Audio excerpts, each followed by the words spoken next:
할렐루야. 주 안에서 평안하시기를 축복합니다. 하나님은 당신의 백성들이 언제나 행복하기를 원하고 계십니다. 여러분들의 얼굴에 늘 웃음 가득하기를 축복합니다. 여러분들의 마음속에 사랑이 가득하기를 축복합니다. 여러분들의 눈빛이 반짝반짝 하시기를 축복합니다. 그리고 가슴을 쭉 펴고 주님의 능력으로 살아가시기를 소망합니다. 하나님은 당신의 백성들이 은혜로 살기를 원합니다. 늘 기쁨과 감사와 평강이 넘치기를 바라고, 그리고 우리 믿는 저와 여러분들이 많은 만나는 사람들에게 하나님의 사랑을 나눠주고 웃음도 나눠주고 행복도 나눠주고 그들의 삶의 소망과 용기도 나누어주며 살기를 원하고 계십니다. 주 안에서 항시범하시기를 다시 한번 주의 이름으로 축복합니다. 오늘 1절 말씀에 그의 선하심과 인자하심이 영원하다 이렇게 노래하고 있습니다. 그 인자하심이 영원합니다 라고 하는 이 찬양은 오늘 시편에 보면 후렴구로 계속 26절 마지막까지 기록되어 있는 걸 볼 수가 있습니다. 전통적으로 이스라엘 백성들은 이러한 찬양을 할렐 찬양이라고 하는데, 절기 때 함께 찬양을 했습니다. 레위 사람들이 앞부분을 찬양하면 뒤쪽 사람들이 후렴구를 찬양한 것입니다. 예를 들면 제가 여호와께 감사하라 이렇게 앞부분을 노래하면 성도 여러분들이 그는 선하시며 그 인자하심이 영원하미로다 이렇게 찬양을 했다는 거죠. 한번 그렇게 찬양을 해볼까요? 1절부터 우리 9절까지 우리 말씀을 보시면서 함께 찬양하시는데, 여러분들은 쉽습니다. 그 인자하심이 영원하미로다 그것만 하시면 되거든요. 제가 해볼까요? 여호와께 감사하라. 모든 신위에 뛰어나신 하나님께 감사하라. 모든 주께 뛰어나신 주께 감사하라. 홀로 큰 기사를 행하시는 이에게 감사하라. 지혜로 하늘을 지으신 이에게 감사하라. 땅을 물 위에 펴신 이에게 감사하라. 큰 빛들을 지으신 이에게 감사하라. 해로 낮을 주관케 하신 이에게 감사하라.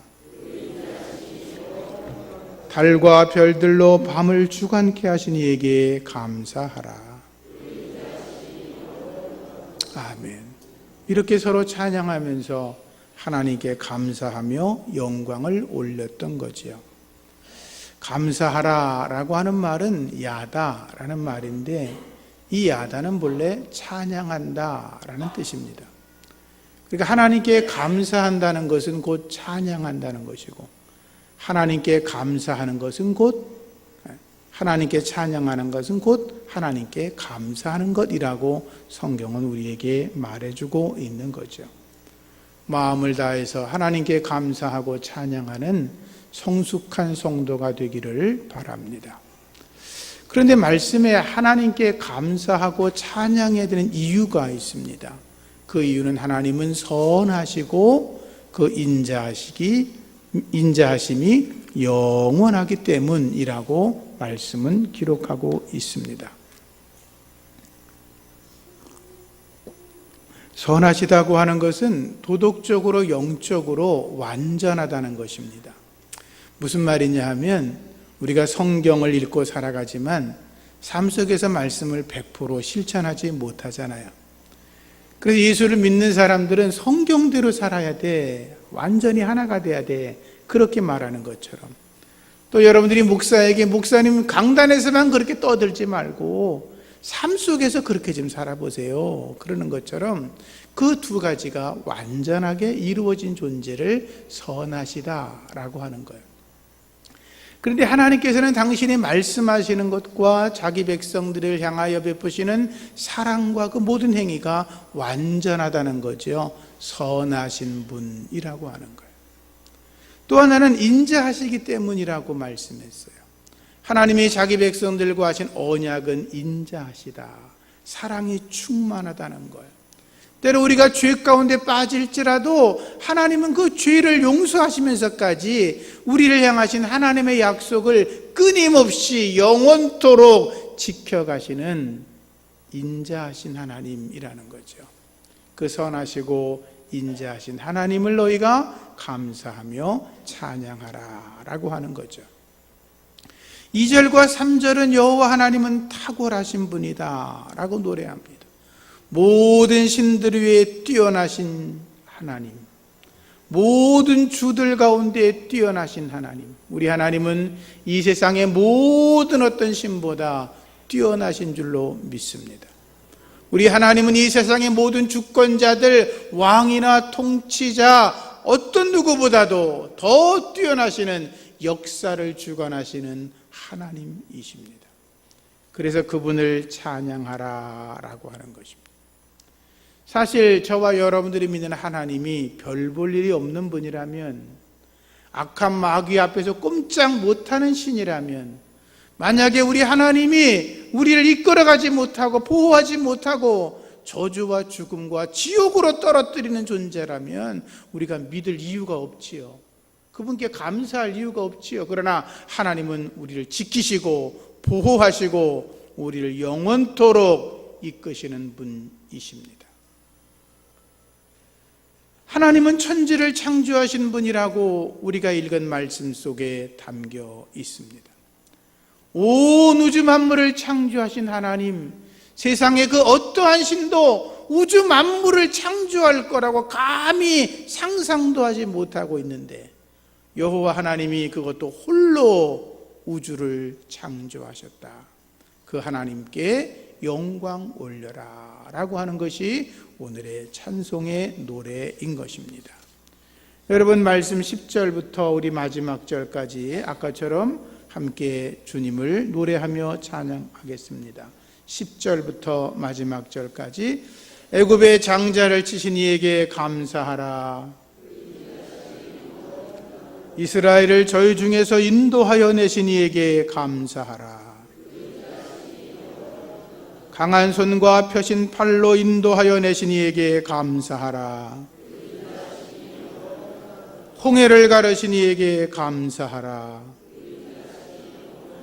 이스라엘로 그 가운데로 통각해 하신 이에게 감사하라. 바로와 그 군대를 홍해에 엎드려뜨리신 이에게 감사하라. 그 백성을 인도하여 광야로 통각해 하신 이에게 감사하라. 큰 왕들을 치신 이에게 감사하라. 유명한 왕들을 죽이신 이에게 감사하라. 아모리의 왕 시혼을 죽이신 이에게 감사하라. 바산 왕 옥을 죽이신 이에게 감사하라. 저희의 땅을 기업으로 주신 이에게 감사하라. 곧 그 종 이스라엘에게 기업으로 주신 이에게 감사하라. 우리를 비천한 데서 기념하신 이에게 감사하라. 우리를 우리 대적에게서 건지신 이에게 감사하라. 모든 육체에게 식물을 주신 이에게 감사하라. 하늘의 하나님께 감사하라. 아멘, 아멘. 지금 우리가 읽은 말씀은 하나님께서 아브라함에게 약속하신 것을 자기 백성들에게 신실하게 이루신 것에 감사하라 라고 노래하고 있는 것입니다. 하나님은 아브라함에게 말씀하셨습니다. 내 후손들이 애굽 땅에 들어갈 거다. 400년 동안 고난을 당할 거지만 그러나 그들에게서 많은 보화를 가지고 나올 거라고 말씀을 하셨습니다. 그리고 이스라엘 백성들은 하나님이 약속한 그대로 모세를 통해서 애굽에서 나왔습니다. 말씀에 기록된 것처럼 하나님은 그들을 구원하시려고 애굽 땅에 10가지 재앙도 내리시고 홍해도 가르시고 반석에서 물이 나게도 하시고 만나와 메추라기도 주셨습니다. 사막에 길을 내시고 강물도 내셨습니다. 그리고 하나님은 이스라엘 백성들의 가로막는 강하고 위대한 왕들을 다 물리치셨고, 그리고 약속하신 그대로 약속의 땅에 머물러 하나님 앞에서 그 약속에 거하며 주님을 예배하게 하셨다는 것입니다. 그 하나님을 찬양하라는 거죠. 하나님이 지금까지 우리를 인도하신 줄로 믿습니다. 그 하나님께 감사하고 찬양하라라는 것입니다. 마지막 23절부터 있는 말씀은 뭐냐 하면, 비천한 데서 우리를 기억하신 하나님, 우리 대적에게서 건지신 하나님을 찬양하라고 말하고 있습니다. 비천하다고 하는 것은 그들이 힘이 없다는 것입니다. 나약하다는 것입니다. 유약하다는 것입니다. 주변 나라들에 비해서 이스라엘이 너무나 작다는 것입니다. 자기 힘으로 스스로 살 수가 없어서 수많은 고통과 전쟁의 어려움과 그리고 슬픔과 상처를 갖고 있다는 것입니다. 그런데도 하나님은 그 연약한 이스라엘 백성들, 작은 민족인 그들의 대적 원수들의 손에서 건져내셨다. 예수님은 자기 제자들을 내보내시면서 어린 양을 이리 가운데 보낸 것 같다라고 하셨죠. 주님이 저와 여러분들을 세상에 내보내시면서도 아이고 저 어린 양 같은 연약한 저들이 어떻게 세상을 감당해? 라고 걱정하시면서 저와 여러분들을 위기 때마다 건져내 주시는 줄로 믿습니다. 25절 말씀은 모든 육체에게 먹을 것을 주시는 하나님께 감사하라. 하나님은 의인에게도 먹을 것을 주시고 악인에게도 먹을 것을 주십니다. 생명 가진 모든 자들이 살아갈 수 있도록 먹을 것을 주시는 것이 하나님의 인자하심이라는 것입니다. 하늘의 하나님이라고 하는 것은, 하나님은 땅에서만 기사와 이적을 행하시는 분이 아니라 온 하늘 우주 만물 모든 것들을 하나님이 당신께서 기사와 이적으로 움직이셔서 그 모든 우주를 운행하시면서 그 안에서 하나님의 백성들인 저와 여러분들이 복되고 승리롭게 살아가도록 이끄시는 위대하신 하나님이라는 거죠. 그래서 그 위대하신 하나님께 감사해라, 찬양해라, 이것이 오늘의 말씀인 것입니다. 그런데 하나님 앞에 감사하며 찬양하는 저와 여러분들은 하나님의 자녀이고 하나님의 백성입니다. 믿으시면 아멘. 따라합시다. 나는 하나님의 자녀이고 하나님의 백성입니다. 우리가 하나님의 백성이 아니라면 하나님 앞에 예배할 이유가 없습니다. 우리가 하나님의 백성이 아니라면 하나님께 감사할 이유가 없습니다. 우리가 하나님의 백성이 아니라면 그 하나님 앞에 찬양할 이유가 없습니다. 내가 하나님의 백성이기 때문에 그분께 감사하며 찬양하는 것입니다. 그런데 하나님께서는 자기 백성들에게 하신 말씀이 있습니다. 첫째가 너희는 안식일을 기억하여 거룩하게 지켜라 라고 하는 것입니다. 하나님은 우리에게 안식일을 명령하시면서 너희는 나의 백성이고 내가 내 하나님인 것을 기억하면서 내 앞에 나와 거룩한 제사 예배를 드리라고 말씀하셨습니다. 안식일은 하나님의 창조를 기억하는 날입니다. 안식일은 하나님이 내게 생명 주신 날을 기억하는 것입니다. 그래서 그날 우리가 주님 안에 쉬면서 하나님 내게 생명 주셔서 감사합니다. 이 온 우주 만물을 창조하신 분이 하나님이십니다 라고 고백하는 것입니다. 안식일의 주인이신 예수님이 안식 후 첫날 부활하셔서 이 땅에 오신 뒤로부터 우리가 안식 후 첫날 거룩한 주일에 예배하면서 하나님께 영광 올려드리는 것입니다. 우리를 죄 가운데서 구원해 주셔서 새 생명 주신 분도 하나님이십니다 라고 노래하는 것입니다. 내가 새 생명을 얻은 하나님의 백성이기 때문에 오늘 여러분들이 하나님 앞에 나와 예배하는 것입니다. 그분께 감사하는 것입니다. 그분께 찬양 올리는 것입니다. 하나님의 백성이 아니라면 우린 제 소견대로 자기 생각에 따라 살아가면 그만인 것입니다.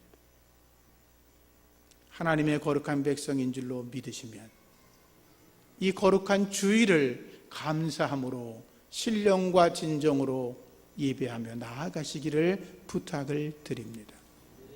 두 번째, 하나님이 자기 백성들에게 하신 말씀은 절기를 지켜라 라고 하는 것입니다. 출애굽기 23장에 보면 세 가지 절기를 말씀하십니다. 유월절, 오순절, 초막절이 그것입니다. 이것도 역시 하나님은 말씀하는 겁니다. 너희들이 내 백성이니까 1년에 3번 절기에 맞춰서 하나님을 예배하라 라고 하시는 것입니다. 특별한 감사로 나와 예배하며 제사하라. 이게 주의 명령인 것입니다. 잘 아시는 것처럼 유월절은 이스라엘 백성들이 애굽 땅에서 해방된 날입니다.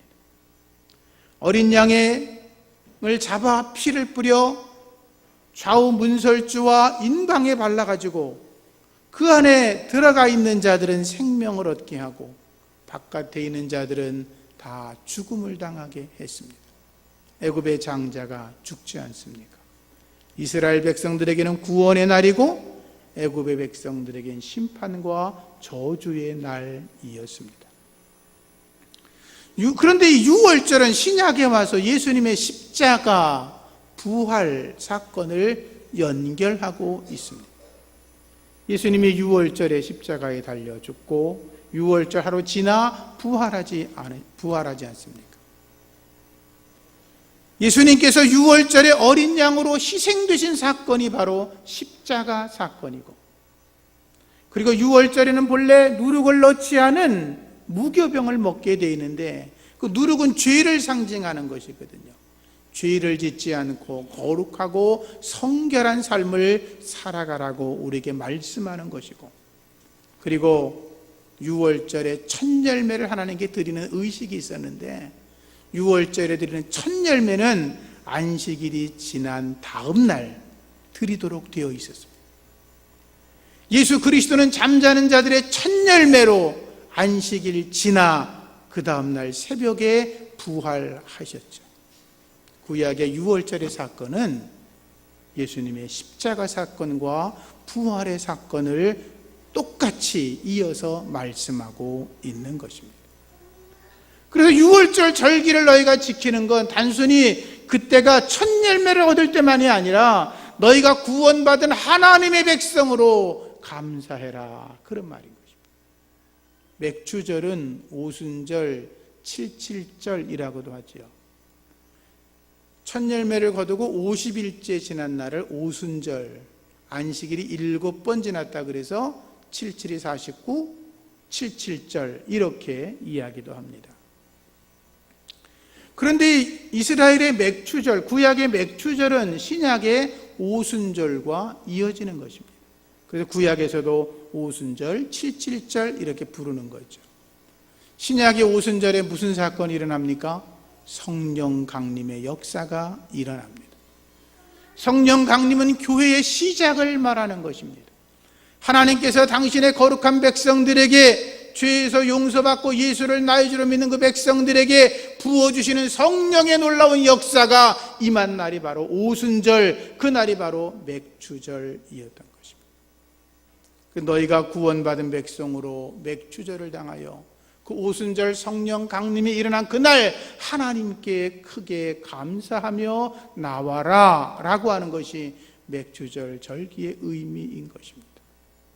개인적으로 제가 좀 아쉬운 것은 우리 한국교회도 같은 경우는 오순절 성령 강림절은 벌써 지났고 늦게 7월달 보리농사와 옛날 농사와 맞춰서 이렇게 맥추절을 지키는 것이 좀 아쉽다는 거죠. 이스라엘 같은 경우는 그 절기가 맞거든요. 농사절기와 맥추절 또는 추장절 절기 다 맞아 들어가는데 우리는 그렇지 않는다는 거죠. 사실은 오늘날 현대교회도 부활절, 지금 맥주절이 아닌 오순절, 성령강림절을 오히려 맥주절로 지키면서 하나님께 예배하는 것이 더 맞는 것이 아닌가, 그런 생각을 저는 개인적으로 합니다. 어쨌든 이 맥주절은 성령강림의 날입니다. 교회가 시작된 날입니다. 구원받은 백성들이 성령의 능력을 받아야 악한 마귀와 싸워 이길 수가 있는데, 그 성령의 능력을 받아 하나님의 사람으로 담대히 살아가게 하는 날, 그 날이 바로 맥주절, 오순절, 성령강림절인 것입니다. 그래서 구원받은 저와 여러분들이 하나님께 감사하는 절기, 내가 하나님의 백성입니다, 성령의 능력으로 살아갑니다 고백하며 예배하는 절기가 맥주절인 것입니다. 그 다음에 초막절을 지키라고 말씀하셨습니다. 초막절은 이스라엘 달력으로 7월 달에 행해지는 절기입니다. 7월 첫날 나팔을 불면 모든 백성들이 모입니다. 7월 10일이 되면 대제사장이 속죄일을 선포합니다. 짐승을 잡아 흘린 그 피를 거룩한 지성소 안에 들어가 속죄소 시은자 위에 뿌리면서 자기 백성들의 죄를 속하는 날이 속죄일입니다. 그 후에 광야 40년을 기념하는, 그러면서 40년 동안 하나님이 그 광야 사막에서 내 생명을 지켜주신 하나님께 감사합니다 라고 해서 일주일 동안 드려지는 초막절이 있습니다. 이들은 광야에 나가서 초막을 짓습니다. 이번에 성지순례 가면 그 광야 체험을 한다고 하더라고요. 그게 이제 초막절과 같은 거죠. 나팔절은 예수님이 처음 오신 날 초림, 성탄절을 의미하는 것입니다. 그리고 속죄일은 이스라엘 백성들이 민족적으로 회개하고 돌아오는 날을 의미하고, 초막절은 다시 오시는 예수님 재림의 주를 맞이하며 기다리는 절기를 말합니다. 초막절을 수장절이라고도 이야기합니다. 수장절이라고 하는 건 이제 가을 되면, 이스라엘 백성도 이제 가을 되면 추수라니까, 추수를 하고 나면 그 곡식을 창고에 넣지 않습니까? 그걸 수장절이라고 하는데, 추수감사절이죠. 그것은 우리들에게 있어서는 구원받은 백성들을 하나님의 나라로 불러 모아드리는 절기, 그 절기로 할 때 초막절을 수장절이라고 부릅니다. 구약의 모든 절기는 구약에서 끝나는 것이 아닙니다. 그것은 예수님의 오심과 그분의 십자가 사건과 부활의 사건과 성령 강림으로 이미 완성되었고, 장차 다시 오실 예수님과 새하늘과 새 땅에 대한 예언의 말씀을 우리에게 주고 계시는 것입니다. 그래서 너희가 감사하며 하나님의 백성으로 그 절기를 지키라 라고 말씀하고 있는 것입니다. 세 번째로, 마지막 하나님께서 우리에게 명하신 것이 뭐냐 하면 10의 1조와 헌물을 드려라 라고 한 것입니다. 돈 얘기 나오면 이제 주무시려고 눈을 꽉 이렇게 하시는 분이 세 분 눈에 띄는데, 하나님은 절기 때마다 빈손으로 나오지 마라 이렇게 말씀하셨습니다. 왜? 하나님이 가난하고 배고파서가 아니라 너희들이 하나님의 거룩한 백성 된 것이 분명하다면 그것에 대한 큰 감사의 마음을 가지고 하나님 앞에 나와 너희가 큰 믿음으로 너희 형편에 따라 하나님 앞에 감사의 제물을 드리라고 명령하신 것입니다. 더불어 하나님은 우리에게 말씀하십니다. 자기 백성들에게 너희가 10의 1조와 헌물을 드려 하나님의 나라와 하나님의 일들이 왕성하게 진행될 수 있도록 행하라고 말씀하시는 것입니다. 11조와 헌물은 하나님의 백성된 자들이 감사함으로 기쁨으로 자원해서 드리는 것입니다. 내가 구원받는 백성에게 분명하기 때문에 드리는 것입니다. 11조 헌물을 드리지 않는 것은 나는 하나님의 백성이 아닙니다, 나는 구원받은 백성이 아닙니다 라고 말하는 것입니다.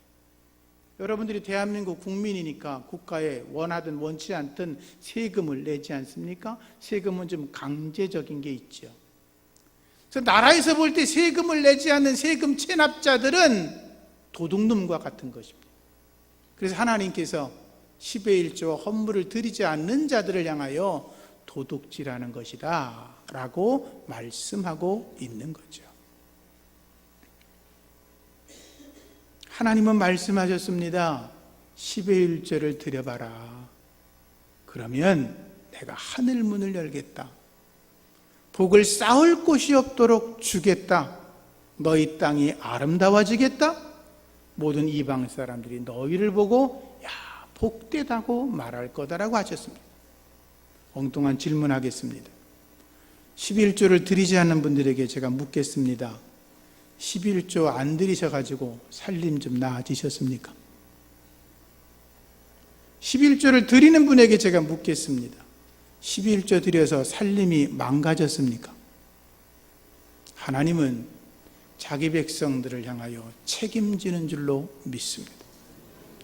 하나님은 당신을 향하여 믿음으로 나아가고, 하나님, 내가 하나님의 백성입니다. 내가 거룩하게 주의를 지키고, 내가 거룩하게 절기를 지키고, 내가 하나님의 백성으로 하나님의 나라를 위하여 온전한 10의 1조와 헌물을 드립니다 라고 그 믿음으로 나아가는 자들을 하나님은 그와 그의 후손들에게 영원하도록 복을 주실 줄로 믿습니다. 지금까지 복을 주셨고, 지금도 복을 내리시고, 앞으로도 영원토록 복을 내리십니다. 그분이 하나님이신 것입니다. 하나님과의 영적 관계를 바르게 하시기 바랍니다. 성경을 보면 예수님께서 두 랩돈 헌금 드린 과부를 칭찬한 사건이 있습니다. 제가 어느 날 그 말씀을 가만히 묵상하다 그런 생각이 들었습니다.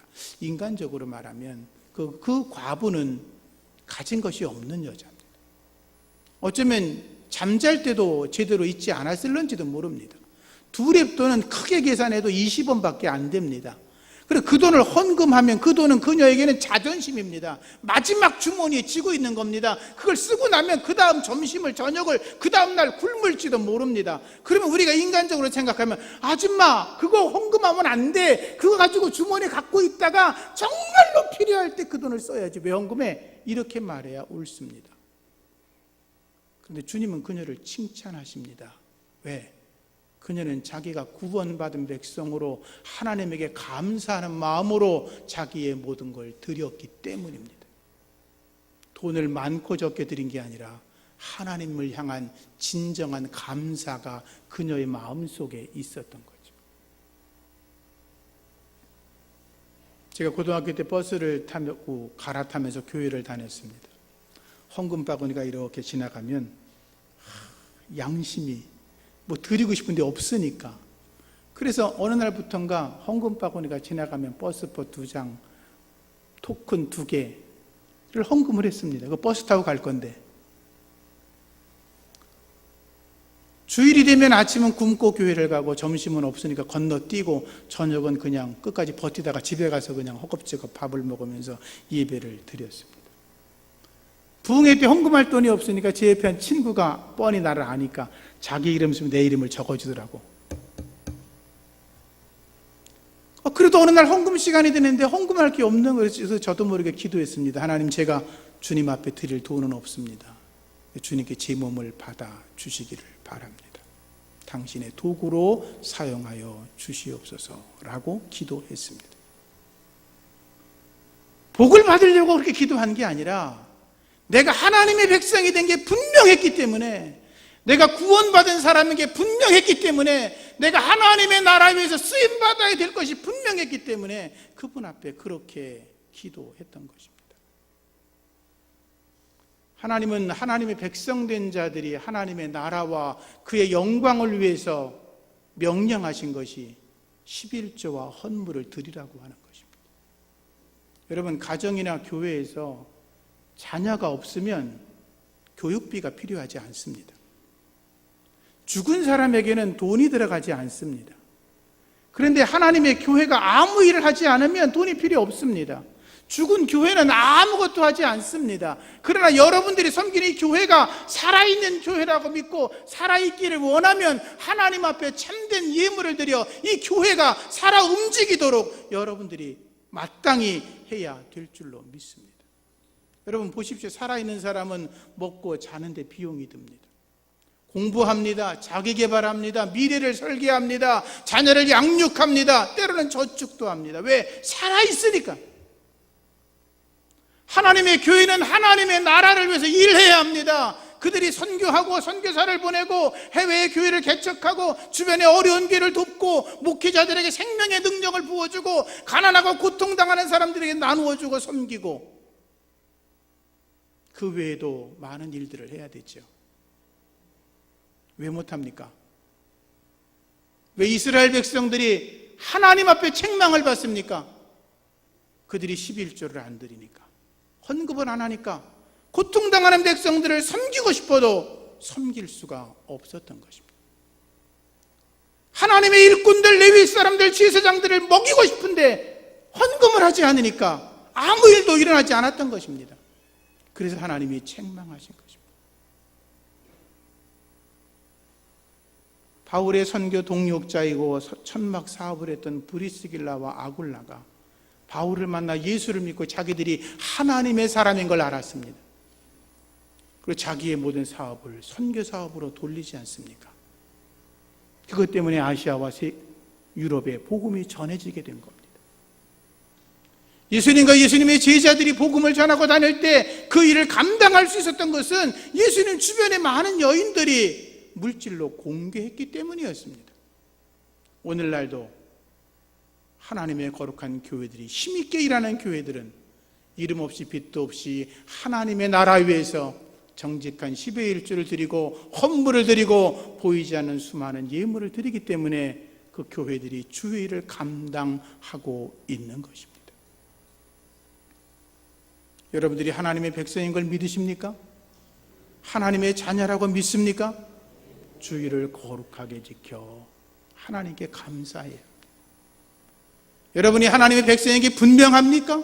절기를 내가 철저하게 지키며 그분께 큰 감사로 나아가 하나님을 예배해야 합니다. 여러분이 정말로 구원받은 하나님의 백성입니까?